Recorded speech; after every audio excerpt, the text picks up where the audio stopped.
Have you ever tried to control everything in your life? Your money, your schedule, your future?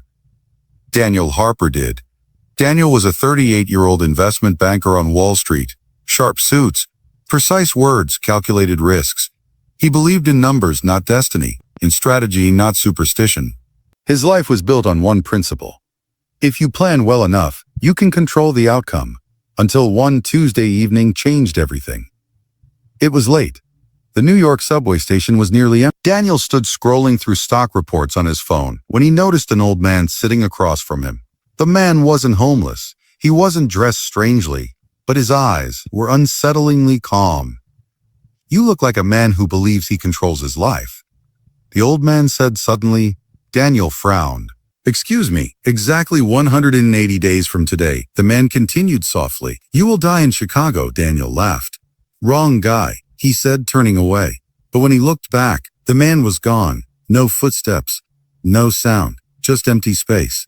Daniel shook it off: stress, overwork, imagination. But that night, he couldn't sleep. Chicago, he had a major client there. Quarterly visits, conferences, investments tied to Illinois firms. The next morning, he canceled every Chicago-related appointment. Just in case. Days passed, then weeks, but something had changed inside him. He began counting days. Day 12, day 27, day 48. The number 180 echoed in his mind like a ticking clock. He did what he did best. He created a strategy. Step 1. Eliminate physical risk. No travel to Illinois, ever. Step 2. Relocate. He transferred his portfolio management remotely and moved temporarily to Toronto.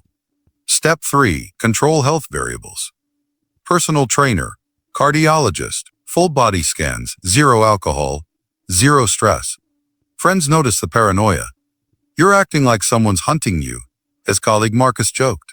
Daniel forced a smile. "If someone were," he replied, "they'd never catch me." By day 120, Daniel felt proud. Nothing had happened. The prophecy was nonsense. Still, he kept counting. Day 150. Day 160. He avoided news about Chicago, blocked emails from Illinois-based companies, refused partnerships linked to the Midwest. On day 172, his assistant forwarded an urgent proposal. "Tech startup, high potential, fully remote deal," she wrote. "Headquarters in Chicago." Daniel's chest tightened. Delete. 2 days later, another email. Different company, similar structure. Remote. Strong numbers. He opened the file. Projected returns were massive. He hesitated. "It's just business," he whispered to himself. "I'm not going there." The meeting was virtual, conducted from his Toronto apartment. Safe. He checked the company registration. Chicago, Illinois. His pulse quickened. "Don't be ridiculous," he muttered. He had avoided planes, cities, highways. A Zoom call couldn't kill him. Day 180 arrived. Bright morning, clear sky. Daniel woke up relieved.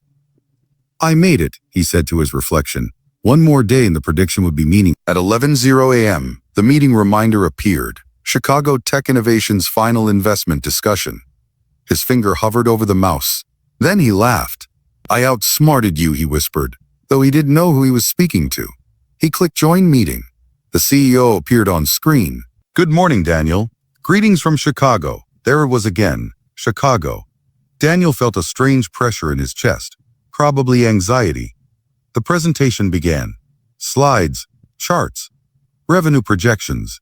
He leaned back, trying to breathe slowly. "You look pale," the CEO said. "Everything all right?" Daniel nodded. Then the pain hit. Sharp, crushing, like an invisible fist squeezing his heart. He gasped. His laptop slid from his desk. On the other side of the screen, voices blurred. "Daniel, are you okay? Call emergency services." But emergency services in Toronto couldn't change one fact.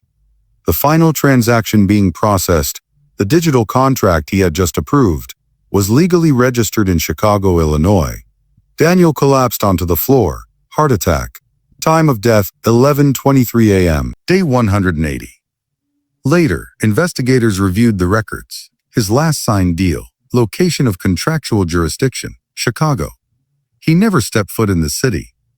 But in the final moment of his life, his name, his money, and his signature were legally present there. Exactly where he was told he would die. Weeks later, Marcus stood in Daniel's empty office. On the desk lay a sticky note Daniel had written months ago. Control the variables. Control the outcome.